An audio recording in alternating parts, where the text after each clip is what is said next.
تماشاوانین هیجا هاتم و دخوازم ویج وارا بیشم د دیروکا کردستان دا دستانین عگیتان هنه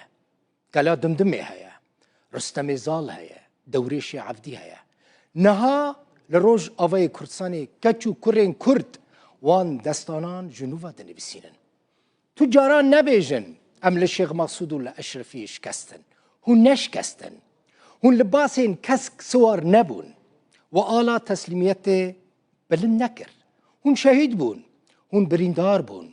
و جان خود دا و سر خود دانخست بلا باوریا و بدروین لسر سوسیال مدیا نیه وان روژان دجملین کردان زیده بونه لی بهتری 100,000 شروان هسده ین جسور و نترسنه فرمانداری که ویا خودان تجربه هیا زانبن پشتا و گلکی خورده بلا سری و بلند به و به قهرمانی خو همو کردین کردستانی کرن یک نه همو کرد لپشتا وانه اف دست بیکه بار سرخوبون گلکی گرانه و ریا لپیشیا ما هنجی گلکی دریشه ام نبتنینه تماشاوانین هیشا ام نبتنینه بنیرن دوستین ما گلکن هم لروجلات ناوین هم جی لدرفه کنگرسمن امریکی یه ناسگری لینسی گراهام جامعه کی امریکیه هر دمیل کلکا کردان بویه گلکی نیزکی سروکی امریکا دونالد ترامپ پیامه که گلکی گرینگ دا او خودی لکردین روش آوای کردستانی درکت گوت او ایرشین ارتشا سوری ایرشین ارتشا ترکی لسر هوالبندین وان ین کرد قبول ناکه هر وها جا حکومت سوری راج گوت او بن پیکرنین مافین مروفان برحتی در باس ناکن خواست کرد جا ایرشان ورم پاراستن دبیجه جبرکو کرد هوالبندین امریکینه کردان داعش شکاندن او دبیجه گراهام گوت لسر پلاتفورما ایکس گوت نویساند او پشتگیریا بانگا سناتور ریچ دکه جبو آرام کرن روشه لی چه دبیجه؟ دبیجه از حکومت سوریه هشیار دکم ام بن پیکرنین مافین مروفان در باسناکم برحتی دبیجه از پیشکتنا ارتشا سوری و ارتشا ترکی لسر حساب هوالبندین مین کرد قبول ناکم و جوان ایرشان دلگرانم کنگرسمن امریکی دبیجه و امریکا برسفک گلکی تند گلکی دجوار بدوام بن پیکرنین مافین مروفان دبیجه از پشتگیری ددم جبو در فتح که حکومت سوریه در فتح که دبینه لی دبیجه از قبول ناکم که ایرشی هوالبندین مین کرد بکن لینس گراهام اشکره کر که کرد هیزا هری مزنه که داعش کاند و هوالبندین بهیز ین امریکا و اسرائیلینه بگمان اف پیام لینسی گراهام گلکی گرینگه به تایبتی در وان روژین هری نخوشته که کرد دیده دجین برپرسی اوفیسا روداوی لنیویورک نامو عبدالله جه نیویورک لگل منه نامو بخیراتی دست خوش براستی هم جبوته هم جبو دیار کرده که دوان روژین گران ین که کردی را در باست بن باشه هونه نبراستی چه تل نیویورک چه جی دیار لواشنطونه چه کار ودان هنه لواشنطن نامو زۆر سپاس دڵ بخوێن بەڵێ کاردانەوەیەکی زۆر ڕوویداوە لە ڕاستیە وەکو خۆت ئاماژەت پێکرد ئەو تویتەی لینزەگرام ئەو پۆستێک کە لە ئەکس کردی پێم وایە تا ئێستا ڕوونترین پۆستە و تونترین پۆستە کە لە سیناتۆرێکی پلەبەرزی کەسایەتێکی پلەناسراوی وەکو لینزیگرامەوە بکرێت ینی زۆر بەڕوونی دەڵێ ئەوەی لە بەرچاوی منە ئەوەی کە ڕووەدا ئێستا لە سووریا دەڵێ هێرشێکی ڕێکخراوە لە نێوان حکوومەتی سووریا و تورکیا بۆ سەر کورد و دەڵێ بە هیچ شێوەیەک من دووشە بەکارێنێ دڵ بەخێریان دەڵێت تۆلێرەیتی ناکەم واتە هیچ هەڵ ناکەم لەگەڵەوە یا دومیشە قبوڵی ناکەم ئەکسپتی ناکەمەوە وەکو شخصی وە پێی وایە دەڵێ ئەمریکاش ئەمە قبوڵ ناکات بێگومان لینزی گرام وەکو خۆتە زانی سیناتۆرێکی کۆماریەکانە هاوپەیمانی سەرۆکی ئەمریکا دۆناڵد ترامپ یەکێکە لە پاڵپشتی کەرە گەورەکانی دۆناڵد ترامپ بەڵام دڵ بخوێن ئەمە تەنیا کۆماریەکان نییە ئەوەی لە ڕاستیە جێگەی دڵخۆشیە بۆ زۆر کورد بەتایبەتی کوردانی ڕۆژاوا بێگومان کە ئێستا باردۆخێکی خراپدان و هێرشیان نەکرێتە سەر ئەوە یەکە لە نێو پارتی دیموکراتەکان و نێوان پارتی کۆماریەکانە هاودەنگیەکی گەورە ئەبینی لە کۆنگرێسی ئەمریکا کە بەڕاستی زۆر گرنگە بۆ کورد کە دەبینیت دەڵێن دەبێت حکوومەتی سووریا هێرش نەکاتە سەر کورد وەکو جۆرێک لە بەرپرسیارەتی ئەخلاقی دەیبینن کە حیانە بەرامبەر کورد دوای ئەو هەموو قوربانی دای دژی داعش دوای ئەو هەموو زیاتر لە دازام هەزاران کورد بوونە قوربانی لە شەڕی دژی داعش ئێستا هەندێک لە کۆنگرێسمانەکان هەندێک لە ئەندامانی کۆنگرێس وا دیارە هەستەکەن بەرجۆرێک لە بەرپرسیارەتی مۆڕاڵی و ئەخلاقیان لەسەرە کە چۆنە بێ پشت بکەنە کورد دوای ئەوەی کە داعشیان تێکشکاند ئەمەیە کە من دەیبینم لە ڕاستیا لێرە لە ئەمریکا گراهام تەنەیە دەvê helwesta xwe de nam û yan jî kongresmenên din hene ku piştgiriya vê helwesta Graham bikin bi taybetî di derbarê van binpêkirin û êrişên ku diçin ser Kurdan li Rojavayê Kurdistanê زۆر کەسی کە هەن لە ڕاستی ئەو تویتەی ئەو پۆستەی گرام لە سوۆشیال میدیا ڕیپۆستکردنی پۆستی سیناتۆرێکی تر بوو سێناتۆر ڕیش کە لە کۆمیتەی لە لیژنەی پەیوەندیەکانی دەرەوەی کۆنگرێسە لیژنەکانی دیکەی کۆنگرێسیش چەندین پۆستیان کردووە لەسەر ئەمە و ئەو پۆستەی کە کرابوو دوای شتێکی گرنگ هات دڵ بخوێن ڕێکخراوێکەیە لە سووریا پێڵێن تۆڕی مافی مرۆڤی سووریا تۆڕی سیریا نێتوەرک فۆر هیومن رایتس تۆڕی مافەکانی مرۆڤ لە سووریا ڕێکخراوێکی سەربەخۆیە ئەمە لێکۆڵینەوەی کردووەم ڕێکخراوە لەسەر چی لەسەر ئەو ڤیددیۆیەی کە تایە کچە شەڕوانێکی کورد لاشەکەی بە شێوەیەکی پێزەونانە بە شێوەیەکی زۆر کەس دەتوانێت بڵێ نامرۆڤانە فڕێدرێتە خوارەوە لەسەر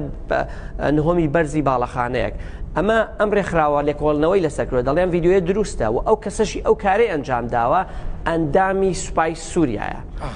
و دەڵێ ئەمە بێڕێزیە بەرامبەر لەشی بەرامبەر مرۆڤ و وەکو جۆرێک لە تاوانی جەنگ سیرێکە ئەڵێ ئەمە پێشێلکاری یاسای نێودەوڵەتیە من دوێنێ لێرە لە نەتەوە یەکگرتوەکان لە ئەوم کردە پرسیار بۆ گوتەبێژی سکرتێری گشتی نەتەوە یەکگرتوەکان گوتەبێژی سکرتێری نەتەوە یەکگرتوەکان ستیفان دوژاری گوتی دەبێت لێکۆڵینەوە لەمە بکرێت دەبێت ئەوانەی کام کاریان ئەنجام داوە بەرپرسیارەتیان بخرێتە سەر بەڵێ gelekî spas berpirsî ofîsa Rûdawê li New York Namo Abdullah Serok Barzanî li Pîrmam li Hewlêrê pêşwaziya balyozê Fransa li Iraqê Patrick Dorîl û konsolê Fransiyê li Hewlêrê yan birêm kir û her du aliyan behsa rewşeherî dawiyê ya Sûrî Rojavayê Kurdistanê kirin balyozê Fransî di civînê de pesna rola Serok Barzanî da bi taybetî di aramkirina rewşa Sûriyê de herwiha behsa proseya siyasî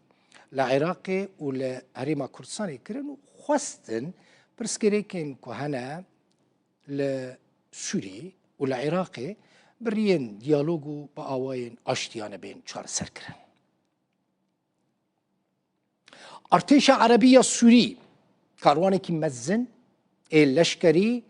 şande gundewarê Rojhilatê Helebê. Ev liv û tevgera leşkerî piştî daxuyaniya Artêşa Erebî ya Sûrî tê di derbarê herêma Dêrhafir de.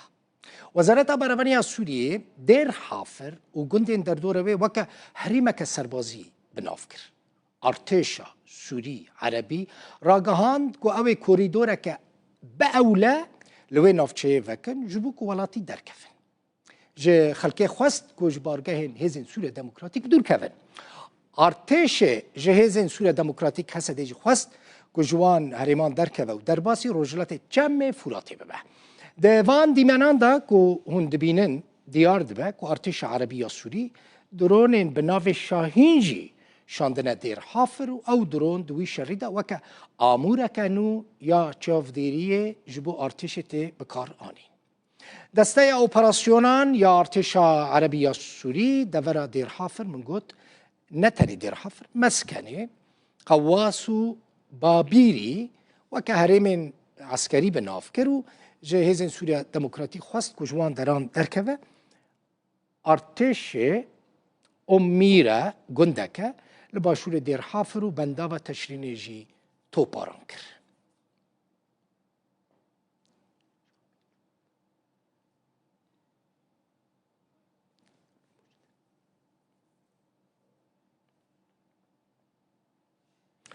ولی اف دیمان ودیتن روشا داویل در دوره تیر حافر و طبقه چیه اما جور دست پی بکن ارتش عربی سوری هیزه که زیده شاندوی دوره و جهیز سوریا دموکراتیک حسد خواست و هیزه خوشوه داری درخینه افتا خوزا ارتش عربی سوریه دبیجه هیزه خوشوه داری درخینه ببه رجلاتی فروته بری ساعت 4 ویس بیزو هیزن سوریا دموکراتیک را گهاند که درونک بایراکدار درونک ترکیه